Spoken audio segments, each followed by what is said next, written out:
영원히 변치 않는 사랑 성도여 찬양하세. 저발한 물을 먹물 삼고 하늘을 두루마리로 하나님 사랑 기록해도 다 묘사할 수 없겠네. 하나님 크신 사랑을 그 어찌 아실까. 저 하늘 높이 쌓아도 채우지 못하리. 그 크신 하나님의 사랑 다 증량 못하며 영원히 변치 않는 사랑 성도여 찬양하세.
하나님의 말씀 마태복음 12장 33절로 37절까지의 말씀입니다. 독사의 자식들아, 너희는 악하니 어떻게 선한 말을 할 수 있느냐? 이는 마음에 가득한 것을 입으로 말함이라. 선한 사람은 그 쌓은 선에서 선한 것을 내고 악한 사람은 그 쌓은 악에서 악한 것을 내느니라. 내가 너희에게 이르노니 사람이 무슨 무익한 말을 하든지 심판날에 이에 대하여 신문을 받으리니 내 말로 의롭다함을 받고 내 말로 정죄함을 받으리라. 매일 베풀어 주시는 은혜 가운데 평안하셨습니까? 하나님께서 우리의 삶을 아시고 때를 따라 필요한 것들을 공급해 주십니다. 아름다운 계절에 말씀으로 함께하게 된 것을 하나님께 감사드립니다. 함께하는 예배를 통해 하늘의 귀한 음성들 우리가 듣고 깨달아 알 수 있는 아름다운 한 시간이 되기를 간절히 바랍니다. 제가 최근에 읽었던 글을 잠깐 소개해드리고자 합니다. 무심코 던진 말이라도 일단 입 밖으로 나온 말은 사람의 마음에 파장을 일으킨다. 그렇게 할 거면 그만두라는 상사의 말에 밤잠을 설치고 해낼 거라고 믿는다는 한마디에 힘나서 두 팔을 걷어붙인다. 말은 사람을 들었다 놨다 할 만큼 힘이 세다. 게다가 수명은 어찌나 긴지 주름이 자글자글한 노인이 어린 시절 들었던 격려의 말을 추억하며 눈물을 흘리거나 장성한 아들, 딸을 둔 가장이 그때 왜 내게 그런 말을 했냐며 오래전 상처를 곱씹는 모습을 볼 때 말의 질긴 생명력을 실감하곤 한다. 이 내용은 말그릇이라는 제목을 가진 책에서 나오는 내용입니다. 사람들이 자신의 의사를 표현하는 데에는 다양한 방법들이 있습니다. 표정에 그것이 나타나기도 하고 또 직접 행동으로 그것을 보여주는 경우도 있습니다. 하지만 최종적으로 그 사람의 의사를 매우 명확하고 분명히 알 수 있는 것이 있는데 그것은 그 사람의 말을 통하여 우리는 사람들의 마음과 생각을 알게 됩니다. 말은 감정을 가장 구체적으로 표현할 수 있는 수단이 되기도 합니다. 그리고 이 말을 통하여 사람들은 서로가 끊임없이 영향을 주고받습니다. 누군가의 말을 통하여 위로를 받기도 하고 누군가의 말을 통하여 상처를 받게 되기도 합니다. 말이란 것이 참 신기한 것이어서 일단 사람의 입 밖에 나왔을 때 그 말은 생명력을 가지고 여전히 남아서 사람들에게 지속적인 영향을 끼치는 경우도 있다는 것입니다. 사람이 처음 만나면은 보통 그 사람의 외모를 바라보게 되어 있습니다. 그 사람의 겉모습을 가지고 그 사람의 성격과 그 사람의 내면을 상상하게 되지만 일단 그와 대화를 시작하게 된 뒤에는 그 사람의 언어와 그 사람이 쓰는 단어를 통하여서, 즉 말을 통하여서 이 사람이 어떤지를 판단하게 되고는 합니다. 언어를 통하여 사람을 알게 되는 과정은 거의 틀림이 없는데 그것은 말이 그만큼 한 사람이 어떤 존재인지를 정확하게 드러내는 도구가 되기 때문에 그렇습니다. 그리스도인의 삶에 있어서는 어떨까요? 하나님의 백성들 역시 말과 매우 밀접한 사람들인 것을 우리가 알 수 있습니다. 그리스도인들이 쓰는 언어는 세상의 언어와 조금 다릅니다. 하나님의 백성들이 이 땅의 사람들과 여러 가지 면에서 구별되어질 수 있을 것인데 그 가운데 어쩌면 가장 특징 지어져서 구별되는 것이 바로 언어라고 할 것입니다. 그것이 조금 그들보다 거친 말을 덜 쓴다는 것을 넘어서 그리스도인이라고 하는 사람들의 쓰는 말은 그들의 주제와 또 그들이 갖고 있는 생각에 있어서 세상과 많은 차이를 보이기 때문에 그렇습니다. 오늘 우리는 예수님께서 하신 말씀들을 살펴보기를 원합니다. 그분께서 이 땅에 오셔서 살아가시는 사역의 기간 동안에 사람들을 향하여 어떻게 말씀하셨고 그분의 말씀이 가진 사역이 세상을 어떻게 변화시켰는지를 함께 살펴보도록 하겠습니다. 우리가 본문으로 살펴봤던 마태복음 12장에서 예수님께서는 그분의 생애 가운데 보기 드문 독서를 사람들을 향하여 내뱉고 계십니다. 독사의 자식들아. 이 말씀은 이 복음서 가운데 단 한 번밖에 나오지 않는 예수님의 입에서 나온 거친 표현입니다. 예수님께서 세상을 향하여 왜 이런 말씀을 바라고 계셨을까요? 우리가 알고 있는 마태, 마가, 누가, 요한 이 네 권의 책을 복음서라 부르는데 이 책들은 예수 그리스도의 생애를 기록해 놓은 것으로 우리가 잘 알고 있습니다. 더 정확히 이 복음서의 이 정체성을 표현하자면 예수께서 사역하시던 기간 가운데 그분께서 사람들을 향하여 하셨던 말씀을 정리해 놓은 책이 바로 복음서입니다. 달리 말하면 이 복음서는 예수의 말씀이라고도 이야기할 수 있는 것입니다. 왜 마태복음 12장에 예수께서 사람들을 향하여 독사의 자식들이란 말씀을 하셨을까요? 이야기의 배경은 이렇습니다. 한 여인이 귀신 들려 앞도 보지 못하고 듣지도 못하고 고통당하는 자식이 있었습니다. 예수께서 그를 불쌍히 여겨서 그를 귀신의 속박에서 풀어나게 하시고 그로 하여금 자유케 하셨습니다. 그런데 바리새인들이 그 광경을 바라보고 예수가 행한 저 능력이 하나님께로서 온 것이 아니라 바알세불으로 왔다.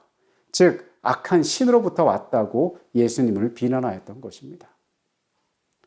예수께서는 그들의 마음 가운데 어떠한 것들이 들어있는지를 정확히 아셨습니다. 바리새인들은 예수께서 사람들 가운데에 선한 영향력을 펼치는 것을 못마땅해 했습니다. 그들 자신이 원하고 있던 세상적인 이익과 배치되는 것이었기 때문이었습니다. 그들의 마음 가운데 가득 차 있던 예수를 비난하길 원했던 그분께서 실패하길 바라던 그들의 생각은 선한 것을 보고도 그것을 악하다고 말하는 지경에 이르렀던 것입니다. 예수께서 그들을 향하여 말씀하십니다. 나무가 선한 열매를 맺었는데 나무는 악하고 열매는 선하다고 말할 수 있느냐? 예수님께서는 이 12장의 말씀 가운데에서 그들의 입에서 나왔던 이 말들이 어떠한 영향력을 가지고 있는지에 대하여 더 구체적이고 깊이 있게 말씀하십니다. 34절입니다. 독사의 자식들아, 너희는 악하니 어떻게 선한 말을 할 수 있느냐? 이는 마음에 가득한 것을 입으로 말함이라. 선한 사람은 그 쌓은 선에서 선한 것을 내고 악한 사람은 그 쌓은 악에서 악한 것을 내느니라. 예수님께서 그들을 향하여 독사의 자식들이라 부르셨습니다. 그리고 말씀하시기를 너희가 악하니 너희의 입에서도 악한 것이 나온다라고 말씀하셨습니다. 사람이 선한 것들로 자신의 삶에 쌓아놨으면 선한 말을 하게 되어 있고 자신의 삶에 악한 것들로 쌓아두었으면 악한 말을 할 수밖에 없다라고 말씀하시는 것입니다. 우리가 앞서 이야기한 것처럼 누군가와 대화를 나눠보면 그 사람이 쓰고 있는 단어를 들어보면 그 사람의 삶이 평소에 말하는 주제들을 바라보면은 우리는 아주 정확히는 아닐지 몰라도 그 사람에 대해서 얼마간의 생각들을 가질 수 있습니다. 그런데 예수께서 이 일을 바라보시고 그들에게 말씀하십니다. 너희는 악하여서 너희의 입에는 악한 것들밖에 나올 수가 없다라고 말씀하시는 것입니다. 오늘 그리스도인 된 우리의 삶 역시 예수님이 하시는 이 선언에 유의할 필요가 있습니다. 우리의 삶이 어떤 것들을 말하고 어떤 주제들이 우리의 입술에 있고 그리고 세상과 나누고 싶은 우리의 대화가 어떠한 것이 있는지에 대하여 우리는 생각해 볼 필요가 있습니다. 많은 사람들은 자기 스스로의 착각 가운데 살아가는 경우들이 많습니다. 바리새인들은 그 시대에 자신들이 나타나는 경건을 바라보고 사람들이 자신들을 거룩하게 볼 것이라 생각했습니다. 그러나 실상은 자신도 알지 못하는 사이에 그들의 안을 가득 채우고 있던 생각과 정신이 그들의 말을 지배하고 있었던 것입니다. 내가 너희에게 이르노니 사람이 무슨 무익한 말을 하든지 심판날에 이에 대하여 신문을 받으리니 내 말로 의롭다함을 받고 내 말로 정죄함을 받으리라. 예수께서는 한 단계 더 나아가서 이 말이 얼마나 중요한 것인지에 대하여 사람들에게 말씀하십니다. 너희가 하는 이 말이 심판날에 그것이 판단을 받을 것이라고 이야기를 합니다. 어떤 사람은 그가 한 말로 인하여 의롭다 하심을, 어떤 사람은 그것으로 말미암아 정죄함을 받게 될 것이라고 이야기하십니다. 인간의 입 밖으로 내어진 그 말들이 우리가 부지 중에 흘리고 수없이 내뱉었던 그 말들이 이 땅에 남고 자리 잡고 영향을 받는데 그것이 마지막에 우리의 운명을 가를 때에 그것이 판단의 근거가 된다는 것입니다. 어쩌면 사람들이 생각하는 것보다 우리가 내뱉는 말들이 훨씬 더 중요한 것이 될 수도 있습니다. 우리는 바리새인들을 바라보고 예수님께서 이 말씀을 하시는 것을 생각하면서 저렇게 악한 사람들이니까 이렇게 강하게 말씀하셨겠지 이렇게 생각할 수 있습니다. 그러나 여러분, 하나님께서 세상을 바라보시고 예수님의 말씀을 통하여 우리에게 들려진 이 원칙은 이 땅을 살아가는 동일한 생명과 동일한 시간을 부여받은 모든 인생들에게 함께 기준으로 주어졌다는 사실을 우리는 기억할 필요가 있습니다. 요한복음 1장은 예수께서 말씀으로 이 땅에 오셨다라고 기록하고 있습니다. 태초에 말씀이 계셨고 이 말씀이 하나님과 함께 계셨고 이 말씀이 곧 하나님이시라고 요한복음 1장 1절은 소개하고 있습니다. 이 신약의 창세기라고도 불리는 이 요한복음 1장에서 이 말씀은 하나님께서 우리의 창조의 근본 되시고 우리의 삶에 가장 밀접한 관계를 가지신 그분께서 직접 피조물의 형상을 가지고 이 땅에 오셔서 우리 곁으로 오셨음을 이야기하고 있습니다. 성경의 표현을 그대로 빌어오면 말씀이 우리 곁으로 다가오신 것입니다. 그리고 앞선 복음서의 기록들을 우리가 이야기한 것처럼 이 복음서의 기록은 그 말씀이 죄인들 곁에서 사람 옆에서 사역하고 움직이며 이 죄인의 운명을 변화시켰던 이야기가 바로 예수 그리스도의 이 땅에서의 사역이 되는 것입니다. 이 땅에 오신 예수께서는 그분이 낮아지셔서 사람들과 함께 하시면서 그들과 접촉하시고 대화하시면서 그 이야기를 통하여 삶을 고치고 삶을 새롭게 하고 그들을 만짐으로 그들의 운명이 달라지는 것들을 경험하셨습니다. 예수께서 우리를 얼마나 잘 아시는지 그리고 어떠한 목적으로 이 땅에 오셨는지를 복음서의 곳곳은 우리에게 너무도 선명하고 뚜렷하게 잘 보여주고 있습니다. 요한복음 4장에 그분께서는 사마리아 지방을 지나시다가 수가성 우물가에서 한 여인을 만나십니다. 내가 주는 물을 마시면 영원히 목마르지 않을 것이라고 말씀하십니다. 예수께서 그녀를 향하여 하셨던 이 말은 짧지만 매우 깊고 여러 가지의 의미들을 포함하고 있는 말이었습니다. 예수께서는 그녀를 아셨습니다. 어떠한 삶을 살아왔는지, 지금 어떠한 형편에 처해 있는지, 그리고 지금 그녀가 가장 싫어하는 것이 정오의 물길로 나오는 이 불편함이라는 것을 그분께서는 너무도 잘 아셨습니다. 그리고 더 나아가서 예수께서는 소망 없이 살아가던 그녀의 삶 가운데 어떻게 하면 구원이 다가갈 수 있는지 가장 복스러운 길까지 준비하셨습니다. 한 여인의 인생이 말 한마디로 송두리째 그 관심을 빼앗길 만한 한마디를 그녀의 삶에 던지셨던 것입니다. 예수님께서는 그분의 말씀을 통하여 그렇게 삶과 만나시고 삶을 치료하셨던 것입니다. 누가복음 19장에서 예수께서는 삭개오를 향하여 이렇게 말씀하십니다. 속히 내려오라. 내가 오늘 내 집에 유하여야 하겠다. 이 사람은 돈은 좀 있었던 것 같습니다. 그런데 어디 가도 환영받지 못하는 사람이었습니다. 오늘날로 말하면 친구가 없는 사람이었어요. 그가 모은 돈이 사람들에게 부정해 보여서 그리고 그의 탐욕스러움이 자기 동족들에게 인심을 잃어서 이 사람은 물질의 궁핍함은 없었지만은 마음에 늘 허전함이 존재했던 사람이었습니다. 더 나아가 자신이 하고 있는 일이 자신이 받는 대접이 하나님께로부터도 환영받지 못할 거라는 영적인 죄책감에 시달리고 있던 사람이었습니다. 그런 그에게 예수께서 이것보다 시원한 말씀을 해주실 수가 없었습니다. 주께서는 친구가 없는 이 사람에게 기꺼이 내가 너희 집에 가서 유하겠다라고 말씀하셨습니다. 누구도 그의 집에 가고 싶어 하지 않았을 것입니다. 저 사람이랑 같이 있으면 왕따가 될 거야. 사람들이 나도 싫어하게 될 거야. 그런데 그분은 삭개오에게 구구절절한 수많은 말들을 하지 않으시고 내가 너희 집에 가겠다라고 말씀하셨습니다. 결과는 놀라웠습니다. 이 사람은 자신의 부정한 물질에 대한 것들, 자신의 영적인 것들을 동시에 회복하는 은혜를 누렸습니다. 예수께서 그를 향하여 던지신 그 말 한마디에 삶이 송두리째 변화였던 것입니다. 우물가의 여인과 삭개오 외에도 수많은 사람들이 삶의 변화를 경험했습니다.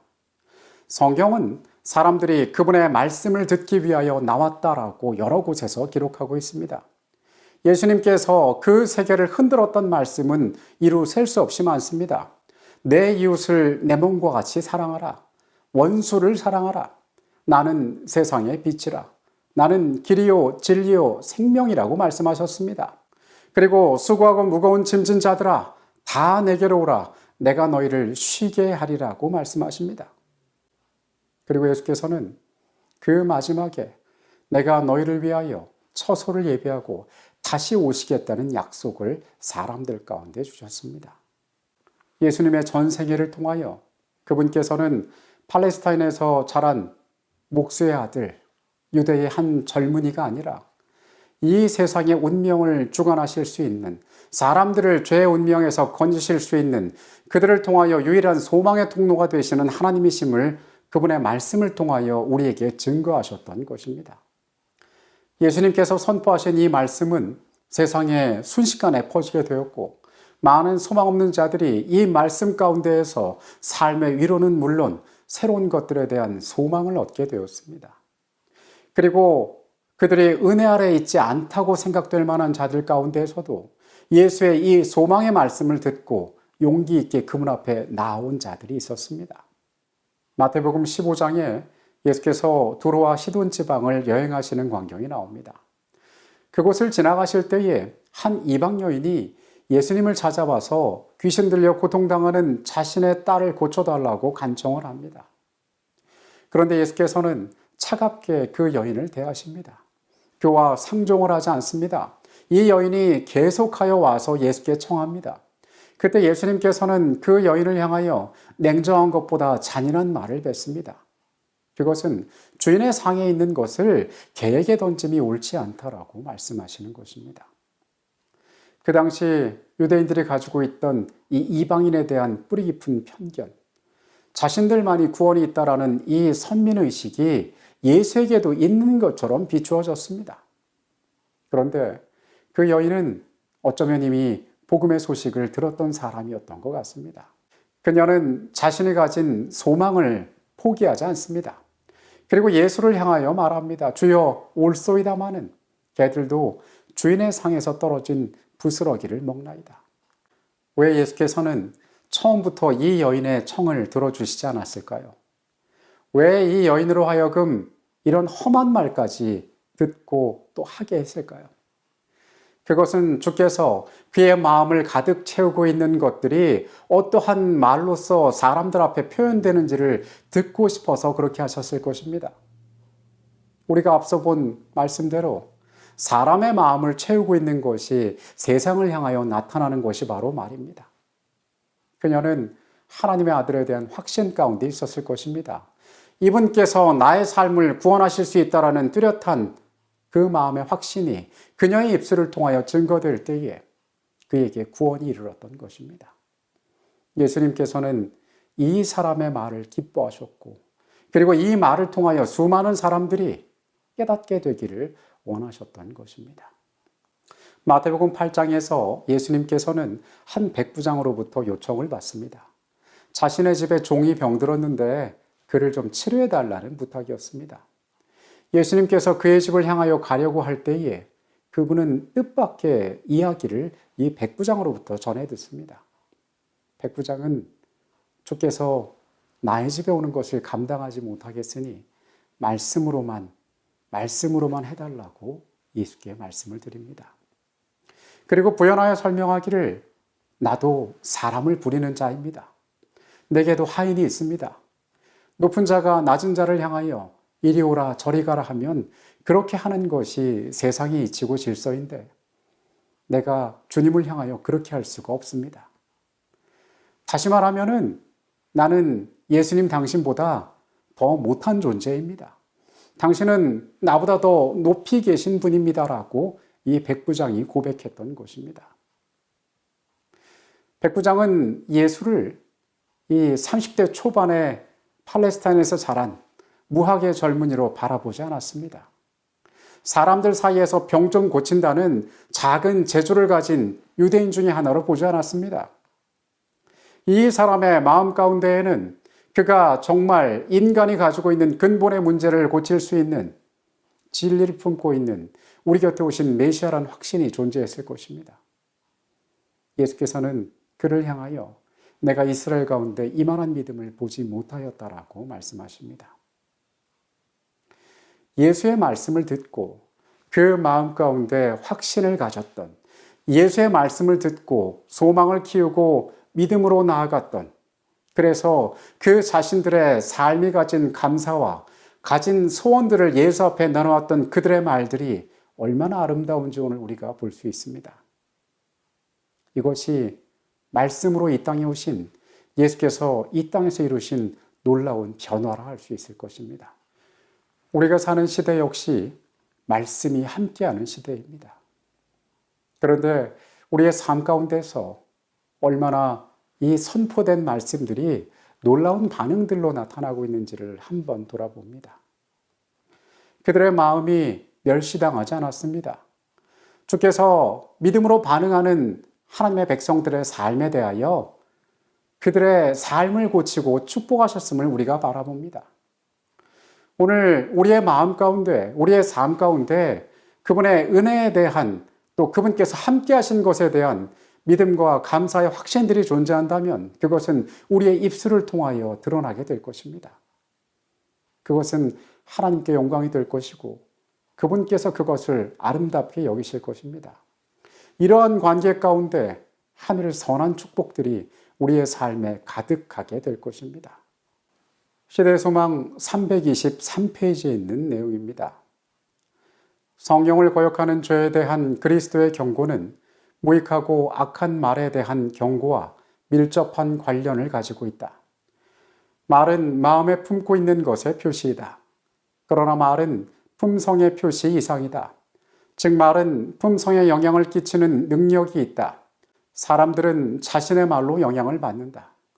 때때로 사단의 자극을 받아 순간적인 충동으로 시기나 악한 억측의 말을 바라는데 그들은 사실은 그렇다고 믿고 있지 않은 것을 표현한다.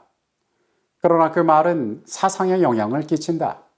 그들은 저희가 한 말에 속아서 사단의 선동을 받아 말한 것을 진실이라고 믿게 된다. 일단 어떤 의견이나 결정을 발표한 후에는 그들은 흔히 너무 교만하여 그것을 철회하지 않고 자신이 옳다는 것을 증명하려고 애쓰다가 마침내 저희가 옳다고 믿게 된다. 의심의 말을 바라거나 하늘의 빛에 의문을 품고 비판하는 것은 위험하다. 부주의하고 불경스러운 비평의 습관은 품성에 영향을 끼쳐서 불경과 불신을 기른다. 이 습관에 빠진 많은 사람이 부주 중에 위험한 곳으로 나아가 급기야 성령의 역사를 곧잘 비평하고 거절한다. 여러분, 우리는 오늘 예수님께서 말씀으로 오셔서 이 땅 가운데 그분이 어떻게 사람들을 알고 그들의 가장 필요한 말들로 그들의 삶을 변화시켰는지를 보았습니다. 또한 예수의 말씀이 삶에 다가왔을 때에 그들의 마음이 그분의 말씀으로 가득 찼을 때에 인생들이 예수를 향하여 나타내는 반응들을 보았습니다. 여러분의 삶은 어떠한 말들로 채워져 있습니까? 여러분의 입술에 어떤 주제가 있습니까? 어떠한 단어들이 선택되어집니까? 우리가 혹여 불평과 불신의 말들을 반복하고 있지는 않습니까? 우리가 부지중에 하는 말들 가운데 사단이 틈탄다라고 이야기합니다. 그리하여 그것이 우리의 품성에 영향을 미친다라고 이야기합니다. 예수님께서 말씀 가운데에 우리의 한 말들이 심판의 때에 그걸로 판단을 받을 것이라고 이야기하십니다. 우리의 말이 우리의 운명을 가를 수 있다는 것입니다. 여러분, 우리는 하나님의 백성들입니다. 구별된 사람들입니다. 그분의 은혜 가운데 마땅히 우리의 삶이 하나님의 영광을 드러내고 그분께서 기뻐하시는 것으로 우리에게 주어진 이 생의 시간들을 채워야 하는 자들입니다. 여러분, 우리의 입술에 어떠한 말들이 있어야 할까요? 이 시간을 마치면서 몇 가지 교훈들을 함께 나누기를 원합니다. 먼저 우리의 악함을 기억하게 되시기 바랍니다. 12장에서 예수께서 악한 것으로 가득 찬 자는 악한 말을 할 수밖에 없다라고 말씀하셨습니다. 내 자신에게 해당이 되지 않는 것처럼 우리가 생각할 수도 있지만은 여러분, 죄 가운데서 인간의 삶이 얼마나 연약하고 악한 존재인지 우리 스스로는 너무도 잘 알고 있습니다. 사람이 겉으로 포장하고 그렇지 않은 것처럼 보이려고 노력을 하더라도 우리의 속에 있는 자아는 드러날 수밖에 없습니다. 여러분, 그러면 이 절망스러운 우리는 어떻게 해야 할까요? 온통 악한 것으로 가득 차 있는 우리의 삶의 이 연약함을 우리가 어떻게 해결해야 할까요? 여러분, 하나님께서 우리 안에 새로운 사람을, 새로운 영을 창조하게 해달라고 구하게 되시기 바랍니다. 주께서 우리를 아십니다. 그리고 우리의 삶을 고치기를 원하십니다. 그리고 성령께서 우리의 삶을 돕고 계십니다. 여러분, 인간의 연약함이 하나님의 거룩하심으로 새롭게 될 수 있음을 믿게 되시기 바랍니다. 그 일을 위하여 예수께서 오셨습니다. 그 소망을 주기 위하여 주께서 오셨습니다. 매일 십자가 앞으로 가서 우리의 부족들을 내어놓고 하늘의 선한 것들로 우리를 채워주시기를 구하게 되시기 바랍니다. 그래서 우리 안에 넘치는 아름다운 하늘의 것들이 우리의 입술을 통하여 말하여질 수 있게 되게 해달라고 하나님 앞에 구하게 되시기 바랍니다. 두 번째로 우리의 입술을 통하여 세상을 밝게 하게 해달라고 구하게 되시기 바랍니다. 한 무리 가운데 누군가 기분이 상해서 거친 말들을 내뱉으면 마치 그곳에 얼음물을 끼얹은 것처럼 분위기가 바짝 얼어붙습니다. 그런데 우리 주변에 있는 누군가가 매일 웃는 얼굴로 반갑고 칭찬의 말들을 함께 나눌 때에 그곳에 있는 모든 사람들은 행복을 경험하게 될 것입니다. 사람과 사람 사이에 주고받는 가벼운 미소와 이 짧은 안부조차도 서로를 위로하고 격려할 수 있는데 우리의 생애 가운데 채워진 하나님의 은혜와 감사들이 우리의 입술을 통하여 세상에 나눠지게 된다면 우리의 주변은 달라지게 될 것입니다.